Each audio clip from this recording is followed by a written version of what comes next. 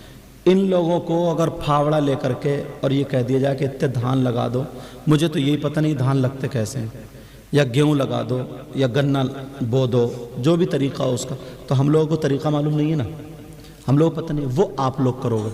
یا جو جس کا کام ہے کپڑا کاٹنے والا، اگر ہم سے کپڑا کٹوا لیا جائے تو سبھی کچھ برباد کر دیں گے، سمجھے، ایک بھی کپڑا نہیں سلے، لیکن وہ کاٹنے کے بعد سنبھال دیتا ہے، وہ سیتا ہے۔